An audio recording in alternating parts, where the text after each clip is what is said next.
Hello and welcome back to Greenhill Today. I'm Tej Dingra. And I'm Lane Herbert. And today's episode we're going to go through news along with a special interview from our head of community service, Angela Woodson, along with returning sophomore Mandy Rife. Now to news. First up, a heartwarming story. Mandy Rife, who has been on the Hill for so long, left to go to Kate, a boarding school in California, but recently came back. Here's Mandy and why she decided to come back. I came to Greenhill in pre-K, and then I left last year and went to boarding school for 3 months, and then I came back to Greenhill. So I guess my first question is, so was there like a specific moment when you were at your boarding school when you like knew you wanted to come back to Greenhill? When I first got there, I knew I didn't feel like I belonged as much as I did at Greenhill. Like I had friends and I had people I could connect with, but I didn't feel like I was in the community as much as I did at Greenhill. And I missed my family and my friends. So even though you came back, is there anything that you really liked about your boarding school? Yeah, I really liked, everyone was really close with each other, so the pep rallies were always really fun, and there's like a pep rally pretty much every day, and you'd go into like this room, and they'd all cheer for each other, and you had dorms and stuff, so you could like call out your dorm's name, and all of the classrooms were like 7 people, and you were just in like a circle talking, and that was really cool, and I kind of want to bring some of that stuff here. What about boarding school life is different than life at Greenhill? You definitely get a lot closer to everybody, but it's also really easy to isolate yourself. So there's like pros and cons to both of it. And last question, now that you're back, what do you think that you specifically love most about Greenhill? Like keeps you coming back?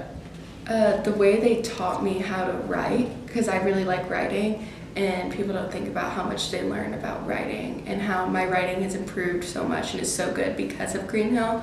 I love that part. And now we're going to be talking about photography. The National Young Arts Foundation identifies the most accomplished young artists in the visual, literary, design, and performing arts this year. They will recognize 710 artists, selected from thousands of applicants and representing artists from 44 states. Greenhill School proudly recognizes 3 students this year. One of them got honorable mention and 2 finalists. So first of all, please congratulate Phoebe for placing as one of the 28 students who got honorable mention. Also congratulate Ritu and Katie Goodwin, who are 2 of the finalists. There are only 2 of 10 photographers who are going to be recognized to go to Miami for the National Young Arts Week in January. Ritu and Katie will also partake in a week of performances, masterclasses, and exhibitions, and will be eligible for additional recognition, including the Presidential Scholar in the Arts Award. And this is the first time ever that Greenhill Photography has had 2 accepted into this prestigious program. So congratulations to them. So why is it important that Greenhill students volunteer around the holiday season? You're leading by example, you're going out in the community and you're giving back. And then it's known as the most wonderful time of the year, but it's not the most wonderful time of the year for everyone.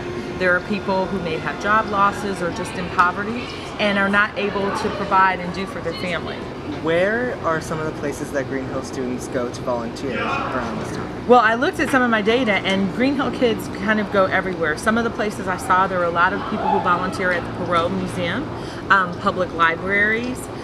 North Dallas Shared Ministries is a really good place to volunteer. It also is a really good place if you have time and you're going through your closet and you see clothes that don't fit you anymore, particularly children, youth, and men's clothing. They love to have those type of donations. There are different races, maybe the Jingle Bell Run, Meals on Wheels, that's another one that kids can do, Operation Kindness, SPCA. And that's a wrap for today's episode. Thank you for tuning in. 2 weeks to winter break, so hang in there. And with that, we're done.